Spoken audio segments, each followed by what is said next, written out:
Hello guys.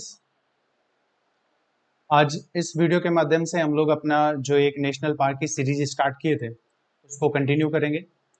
और जैसे आपको पता होगा कि हम लोगों ने नेशनल पार्क की सीरीज स्टार्ट किया था और उसमें स्टेट वाइज नेशनल पार्क को कवर करेंगे। यानी भारत के सभी राज्यों के जो नेशनल पार्क्स हैं उन सभी को राज्य वाइज हम लोग क्या करेंगे, कवर करेंगे। राज्य वाइज कवर करने से क्या होगा कि आपको नेशनल पार्क के बारे में एक अच्छी समझ बन जाएगी आपके दिमाग में, और फिर आप एग्जाम में गलत नहीं करोगे। अभी इस वीडियो से पहले, यानी जो लोग इस वीडियो को पहली बार देख रहे होंगे उनको मैं कहूँगा, एक एडवाइस दूंगा कि आप एक यानी इस चैनल पे जाना, यानी एनरिच विजडम चैनल पे आप जाना। और इस एनरिच विजडम चैनल पे जाने के बाद में आपको वहाँ पे नेशनल पार्क में जम्मू एंड कश्मीर और लद्दाख के नेशनल पार्क्स और हिमाचल प्रदेश के नेशनल पार्क की वीडियोस हैं। तो उन वीडियोस को आप देख लेना। तो फिर आपको बिल्कुल एक सीक्वेंस में, जो कि नॉर्थ से लेकर के साउथ तक हम लोग कवर करेंगे, तो बिल्कुल सीक्वेंस में हम लोग इस नेशनल पार्क को कवर करेंगे। और ये एक बहुत बड़ा इशू होता है कि बच्चों को नेशनल पार्क नहीं समझ में आता है। तो उसको मैं थोड़ा सा इजी वे में पढ़ाने की या उसको समझाने की कोशिश, और उसका अप्रोच यही बेहतर होता है कि आप स्टेट वाइज कवर कर लो। साथ ही साथ में आपको इस चैनल पे एक और दो और वीडियोस मिलेंगे जिसमें national park, wild life sanctuaries और बायोस्फीयर रिजर्व में क्या क्या डिफरेंसेस होते हैं ये आपको मिल जाएगा। और साथ ही साथ में एक संस्था होती है जिसको IUCN कहते हैं, इसके बारे में कुछ बेसिक जानकारी आपको मिल जाएगी। तो इस वीडियो को देखने से पहले आप लोग इन वीडियोस को देख लेना, तो आप एक सीक्वेंस में बने रहोगे। तो बेसिकली हम लोग इस वीडियो के माध्यम से उत्तराखंड के नेशनल पार्क्स को कवर करेंगे, यानी जो उत्तराखंड में नेशनल पार्क हैं वो सारे। और अगर हम लोग उत्तराखंड के नेशनल पार्क को देखें तो उत्तराखंड में टोटल 5 नेशनल पार्क आपको दिखाई पड़ते हैं। यानी कितने नेशनल पार्क हैं? 5 नेशनल पार्क हैं। जिसमें आप देखो तो एक नेशनल पार्क है जिसका नाम है जिम कॉर्बेट, एक है जिसका नाम है राजाजी नेशनल पार्क, एक है Nanda Devi national park and valley of flowers national park. यानी नंदा देवी नेशनल पार्क एक अलग था, वैली ऑफ फ्लावर्स यानी फूलों की घाटी एक नेशनल पार्क अलग था, लेकिन इन दोनों को अब प्रेजेंट टाइम में मर्ज कर दिया गया है। तो इसलिए अब इन दोनों को एक साथ में पढ़ा जाता है। साथ ही साथ में एक नेशनल पार्क है जिसको कहा जाता है गोविंद पशु विहार नेशनल पार्क, और एक नेशनल पार्क है जिसको कहा जाता है गंगोत्री नेशनल पार्क। तो आई थिंक जो शुरुआत के 3 नेशनल पार्क्स हैं, ये वाले 3 नाम, ये आपने बहुत बार सुना होगा या पढ़ा होगा। आपने बहुत कम इन दोनों के बारे में बहुत कम आपने पढ़ा होगा या इन दोनों के बारे में बहुत कम सुना होगा। लेकिन अब यहाँ पे आपको ध्यान रखना है कि जिस तरीके से कंपटीशन बढ़ गया, तो अब सारे चीजें इंपॉर्टेंट है। आप ये नहीं कह सकते कि ये नेशनल पार्क इंपॉर्टेंट है, ये नहीं इंपॉर्टेंट है। इंडिया में टोटल 104 नेशनल नेशनल पार्क है। यानी प्रेजेंट टाइम में अगर हम लोग देखें तो कितने नेशनल पार्क है? 104 नेशनल पार्क। 104 नेशनल पार्क में 104 नेशनल पार्क सारे इंपॉर्टेंट है, यानी कोई ऐसा नहीं है जो इंपॉर्टेंट ना हो। ठीक है। तो इसलिए आप ये कह के मत बच जाना कि नहीं ये वाला तो पूछा नहीं जाता, ये नहीं आता, इस टाइप से, ये इस टाइप से आपको बातें नहीं करनी है अगर आपको थॉरोली या आपको डेप्थ में जाकर के जानकारी चाहिए होगी तो। ठीक। अब इसमें से हम लोग एक एक नेशनल पार्क के कुछ इंपॉर्टेंट फीचर्स देखेंगे कि क्या क्या इसकी खासियत है और क्या क्या हमारे एग्जामिनेशन में पूछा जा सकता है। तो सबसे पहले तो हमें किसी भी नेशनल पार्क को पढ़ने से या किसी भी स्टेट को पढ़ने से पहले उस स्टेट की लोकेशन पता होनी चाहिए कि वो स्टेट कहाँ पर लोकेटेड है। तो ऐसे में फिर हो सकता है कभी आपको लोकेशन वाइज क्वेश्चन पूछ लिया जाए कि अरेंज करो नॉर्थ टू साउथ या ईस्ट टू वेस्ट, तो ऐसे में आपको प्रॉब्लम नहीं होगी कभी भी। ठीक है। अगर आप टॉपिक वाइज पढ़ते जाओगे, स्टेट वाइज पढ़ते जाओगे, तो ये प्रॉब्लम नहीं होगी। तो अगर हम लोग देखें तो हमने अभी लद्दाख का नेशनल पार्क इससे पहले वीडियोज में कवर किया है, जम्मू कश्मीर का नेशनल पार्क कवर किया है, और हिमाचल प्रदेश के नेशनल पार्क को कवर किया है। अभी हम लोग जो है वो कवर करेंगे उत्तराखंड के नेशनल पार्क को। तो आपको ये सीक्वेंस में नॉर्थ से साउथ की तरफ बढ़ते हुए रहना है। और अभी हम लोग बात करेंगे उत्तराखंड के नेशनल पार्क की। ठीक है। अब देखो उत्तराखंड का नेशनल पार्क के बारे में अगर आप देखो तो उत्तराखंड का मैप कुछ इस तरीके से ड्रॉ होता है। यानी उत्तराखंड का मैप जो है वो आपको इस तरीके से दिखाई पड़ेगा। तो इसमें आप देखो यहाँ पे गोविंद पशु विहार एक लोकेशन आपको मिली, यहाँ पे आपको वैली ऑफ फ्लावर मिला, यहाँ पे आपको जो है वो नंदा देवी मिला, और यहाँ पे जिम कॉर्बेट मिला। ठीक है। और इस जगह पे आपको राजाजी नेशनल पार्क मिला। और गंगोत्री प्लेस है जहां से गंगा नदी का उद्गम होता है, यानी ओरिजिन प्लेस होता है गंगा रिवर का। वो प्लेस आपको ध्यान रखना है, उसको मार्क करना है, वो जो कि इस जगह पे लोकेटेड मिलेगा आपको। तो ऐसे कंडीशन में आपने इसको लोकेशन वाइज देख लेना है एक बार।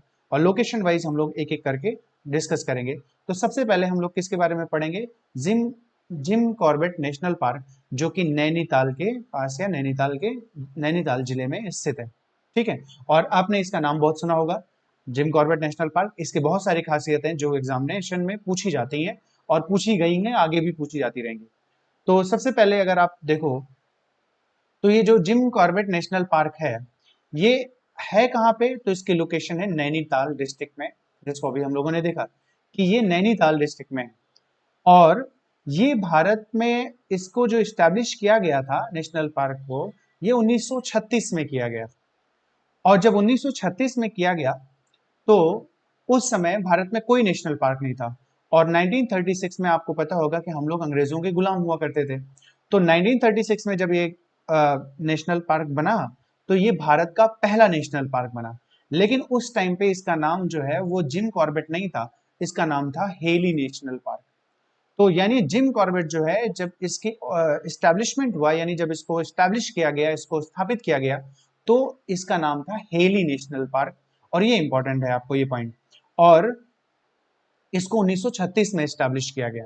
ठीक है, अगर ये इस्टेब्लिश किया यानी 1936 में बना, तो इसी के साथ में इसके पास में एक खासियत ये है कि ये भारत का सबसे पुराना नेशनल पार्क है।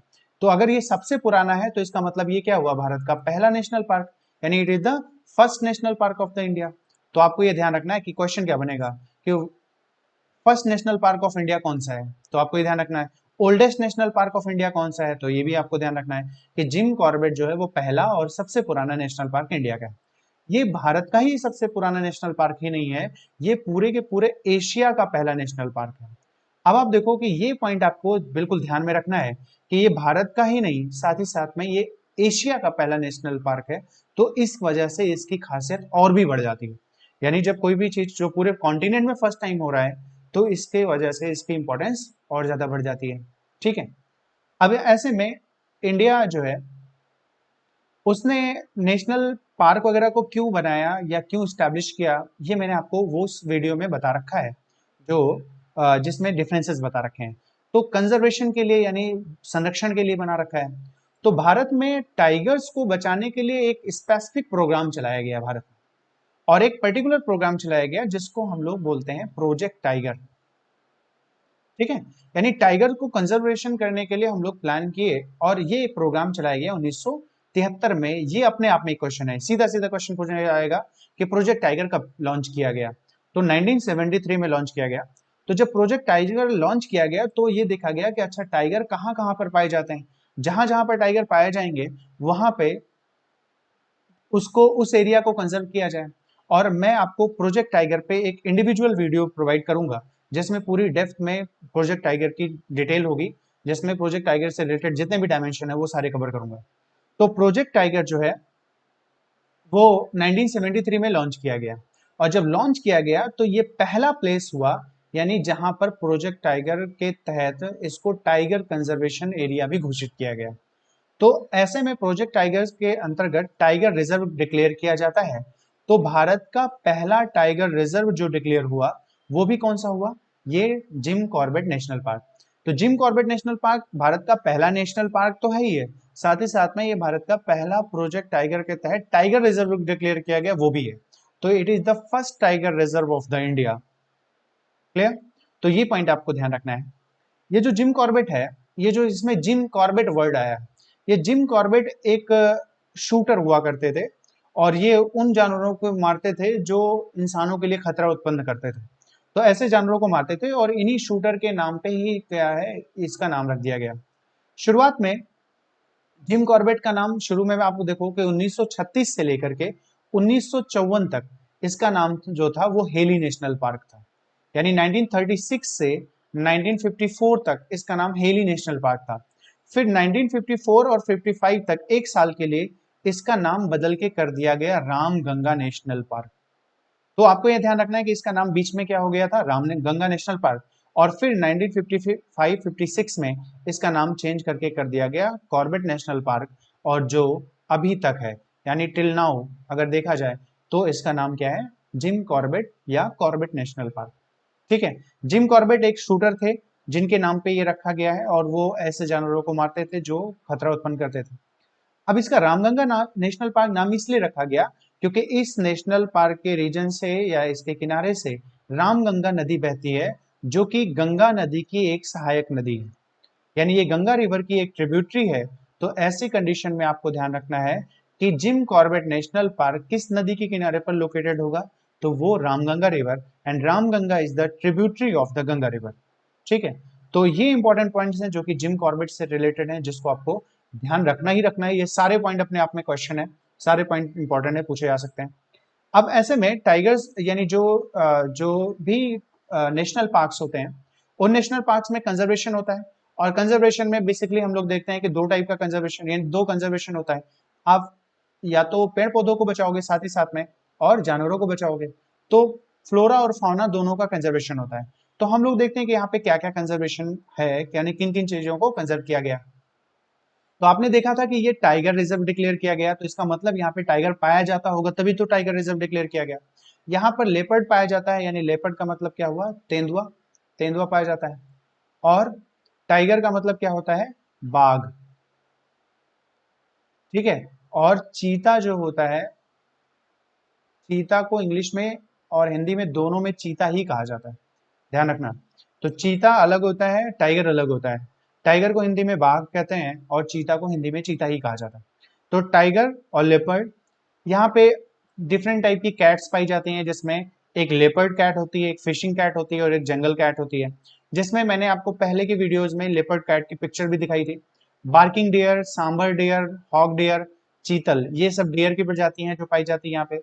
भालू, ठीक है, इस जगह पे अगर आप देखो तो भालू की प्रजातियां पाई जाती हैं, यानी ब्लैक बियर्स पाए जाते हैं। ओटर्स भी एक जानवर होता है जिसकी पिक्चर मैं आपको पहले दिखा चुका हूँ। ठीक, तो ये कुछ इंपॉर्टेंट जो है यहाँ पे फ्लोरा फाउना हैं जो यहाँ पे कंजर्व किए जाते हैं। तो ऐसे कंडीशन में आपको ध्यान रखना है कि ये कौन कौन से हैं, इनका जो इंपॉर्टेंट शुरू वाले हैं इनका नाम आपको ध्यान रखना है, और जो बाकी हैं उन्हें ज्यादा इंपॉर्टेंट नहीं है। तो इसमें हम लोग देखते हैं कि टाइगर जो है एक इम्पॉर्टेंट प्रजाति है और एक इम्पॉर्टेंट जानवर है, ये हमारा जो है नेशनल एनिमल भी है साथ ही साथ में।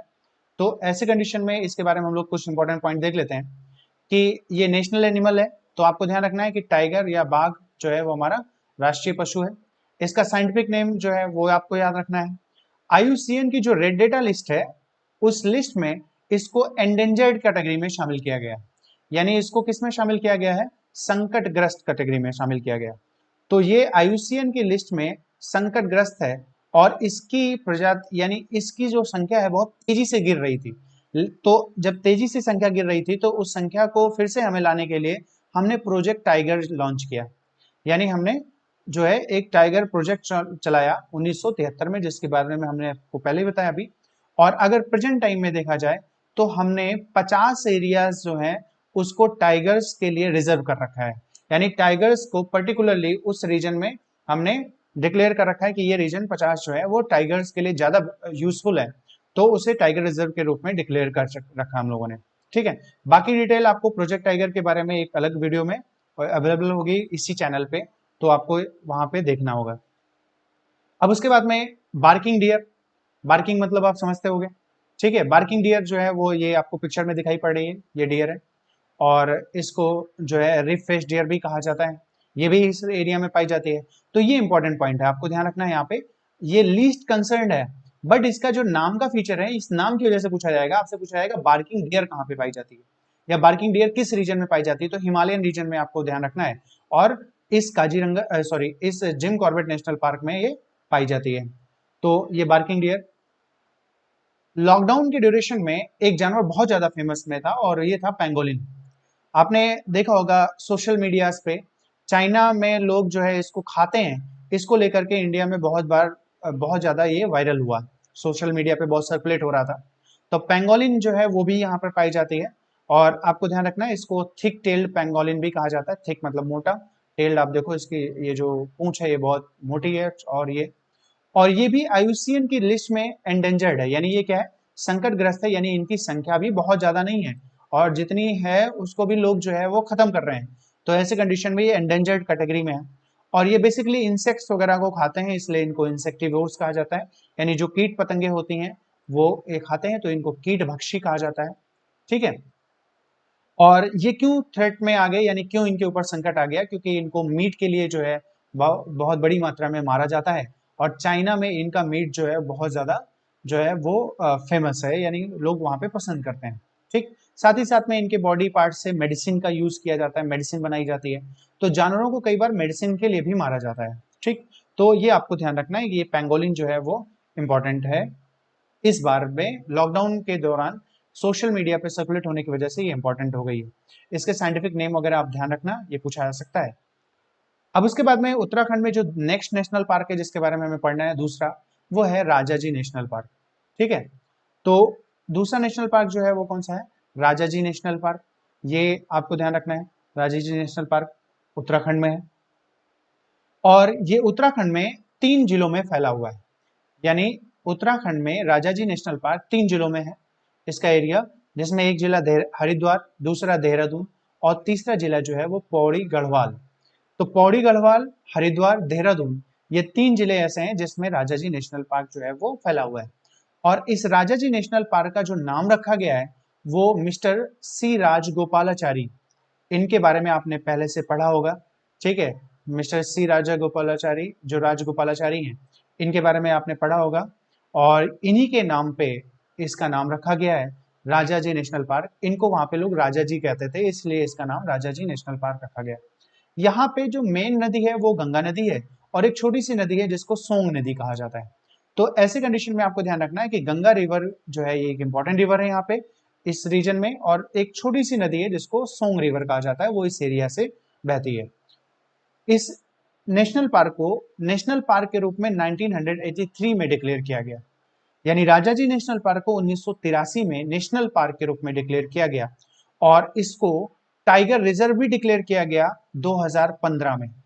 यानी 2015 में इसको टाइगर रिजर्व डिक्लेयर किया गया, और इसी के साथ साथ में ये सेकंड टाइगर रिजर्व जो है वो डिक्लेयर हो गया।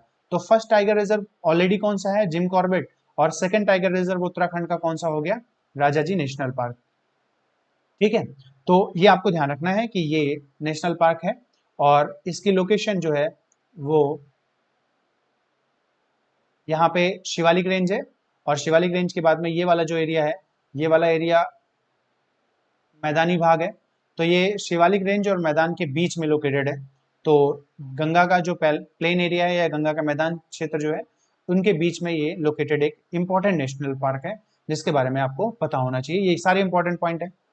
अब यहाँ पे जो जानवर पाए जाते हैं, आप देखो यहाँ पे एशियन एलिफेंट पाई जाती है, आपने देखा होगा। रॉयल बंगाल टाइगर पाया जाता है, आप जानते होंगे। लेपर्ड भी देखा होगा। जंगल कैट, स्ट्रिप्ड हाइना, हाइना जो है जिसको हम लोग लकड़बग्घा कहते हैं, या ये एक स्केवेंजर होता है। हाइनास जो होते हैं ये स्केवेंजर होते हैं, और ये ग्रुप में रहते हैं, और जो है स्केवेंजर है। बार्किंग डियर आपने देखा भी, सांबर, वाइल्ड बोर, ठीक है, भालू वगैरह की प्रजातियां यहाँ पे पाई जाती हैं। अब इसमें से कुछ जानवर जो मैं आपको पिक्चर के रूप में दिखाऊंगा, जिसमें सबसे इंपॉर्टेंट जो है वो कौन सा है, एशियन एलिफेंट। एशियन एलिफेंट के बारे में हम लोग डिस्कस करेंगे।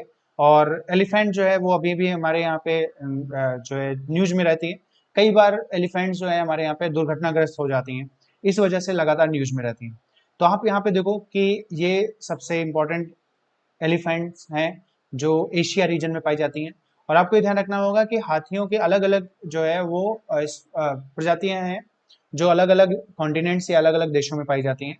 तो ये एशियन जो एलिफेंट है इसकी बनावट अलग होती है, जो अफ्रीकन एलिफेंट होते हैं उनकी बनावट कुछ अलग होती है।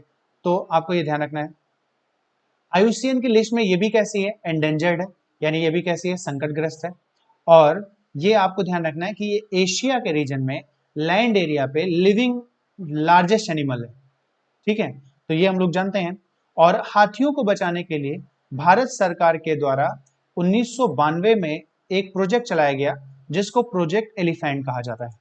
तो ये इंपॉर्टेंट पॉइंट है, आपको ध्यान रखना है कि प्रोजेक्ट टाइगर 1973 में और प्रोजेक्ट एलिफेंट 1992 में गवर्नमेंट ऑफ इंडिया के द्वारा चलाया गया।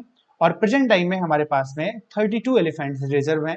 ये भी आपके लिए इंपॉर्टेंट पॉइंट है जिसको ध्यान में रखना है कि सबसे पहला जो एलिफेंट जो रिजर्व डिक्लेयर हुआ था वो हुआ था सिंहभूम एलिफेंट रिजर्व, और सिंहभूम जो है वो झारखंड में एक जिला है और उसी के नाम पे सिंहभूम एलिफेंट रिजर्व डिक्लेयर किया गया। तो आपको ध्यान रखना है कि total elephant reserve 32, declaration 1992, first elephant reserve जो है वो कहाँ पे है, सिंहभूम एलिफेंट रिजर्व जो कि झारखंड में लोकेटेड है। तो प्रोजेक्ट एलिफेंट को भी आपको ध्यान में रखना है, ये इंपॉर्टेंट जो है वो आपको पॉइंट है जिसको आपको ध्यान में रखना है। उसके बाद में हम लोग नेक्स्ट नेशनल पार्क अपना देखते हैं, और जो हमारा अगला नेशनल पार्क है वो है Nanda Devi national park and valley of flower, यानी फूलों की घाटी। फूलों की घाटी, ठीक है। तो सीधा सीधा ज्योग्राफी में यही क्वेश्चन आ जाता है कि फूलों की घाटी घाटी कहाँ पे है, तो आपको ध्यान रखना उत्तराखंड में है, और फूलों की घाटी के नाम पे नेशनल पार्क भी है। तो ऐसे में आपको ध्यान रखना है कि इसमें जो डोमिनेशन है वो नंदा देवी नेशनल पार्क का है, और ये जो नेशनल पार्क है इसका आप ध्यान रखना है कि इस नंदा देवी नेशनल पार्क का जो नाम रखा गया है, नंदा देवी नाम की एक चोटी है हमारे यहाँ पे, और उसकी ऊंचाई 7,817 मीटर, एक पीक है, उसी के नाम पे रखा गया है। और इसको नेशनल पार्क डिक्लेयर किया गया 1982 में, यानी 1982 में इसको नेशनल पार्क डिक्लेयर किया गया।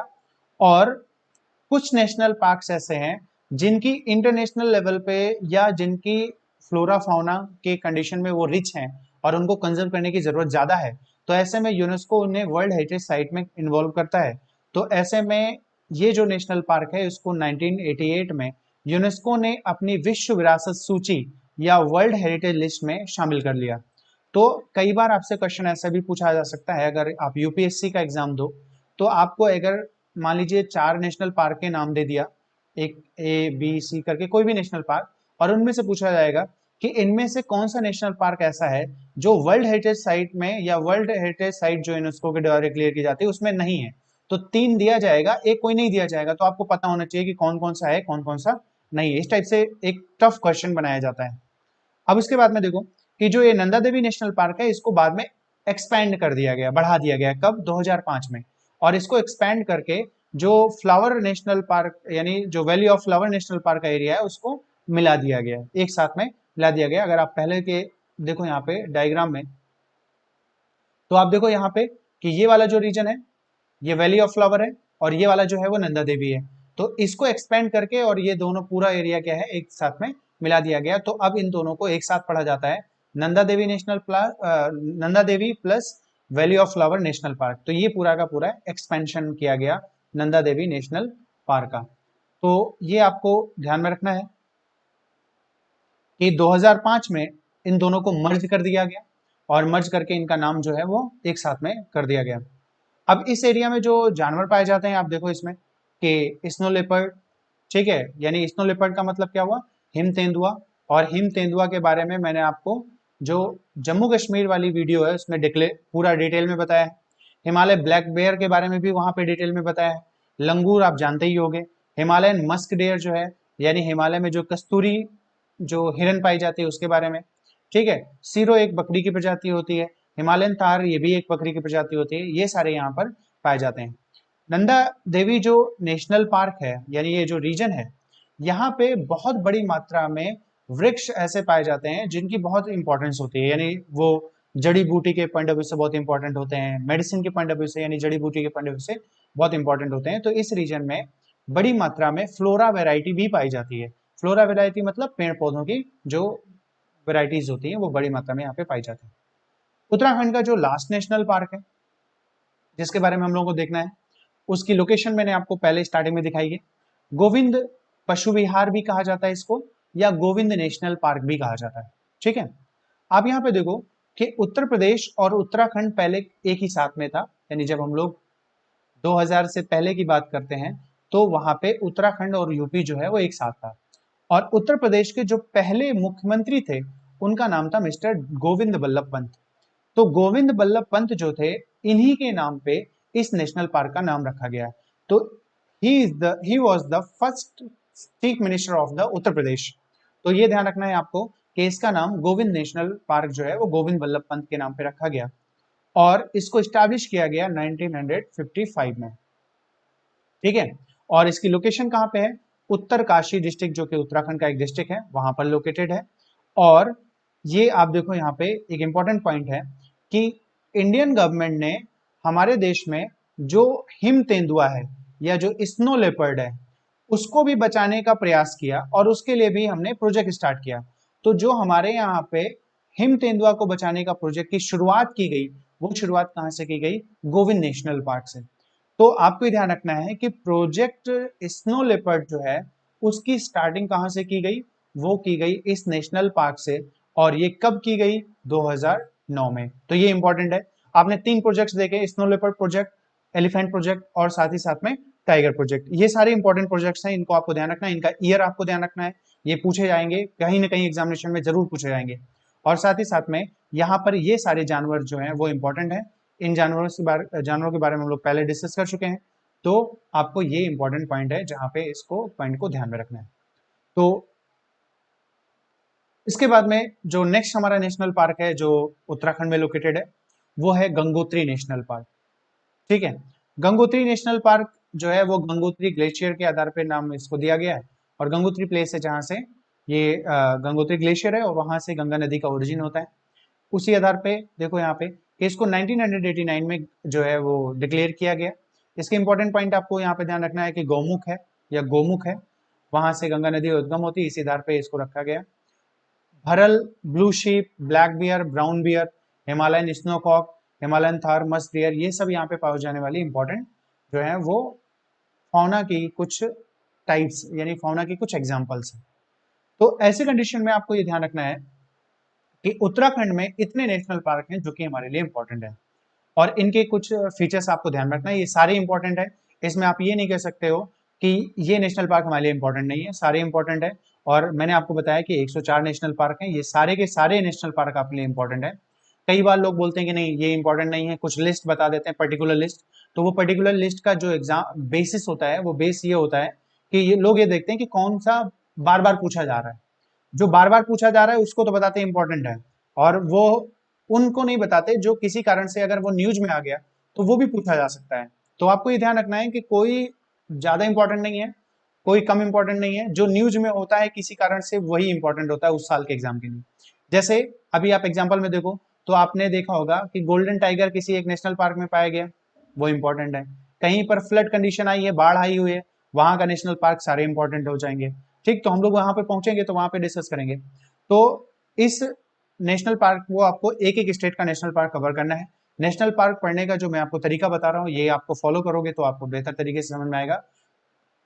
अगर आप ट्रिक वगैरह का यूज करोगे, ट्रिक से आप यूज याद कर लोगे, तो क्वेश्चन अगर उठाए इधर उधर किया गया तो आप नहीं कर पाओगे। अगर आपने ट्रिक्स में क्वेश्चन याद किया है, या आपने 2 मिनट या 1 दिन में पूरा नेशनल पार्क रट डाला है, और फिर क्वेश्चन आया गया कि इसको उत्तर से दक्षिण अरेंज करो, या नदियों के किनारों पर कौन कौन से नेशनल पार्क हैं उनको अरेंज करो, या आप देखो इसको पश्चिम से पूरब की तरफ अरेंज करो, फिर वहां पे आपको दिक्कत हो जाएगी।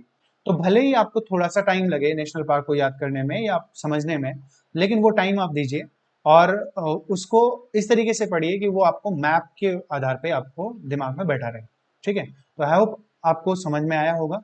और जिन लोगों ने पहली बार ये वीडियो देखा वो पहले वाले प्रीवियस जितने वीडियोस हैं उसको देख लेंगे, तो ये आपको पूरी सीरीज में आप कंटिन्यू रहोगे, और फिर नेक्स्ट आपको स्टेट्स के नेशनल पार्क जो है वो अवेलेबल होते रहेंगे। ठीक है, तो थैंक यू सो मच।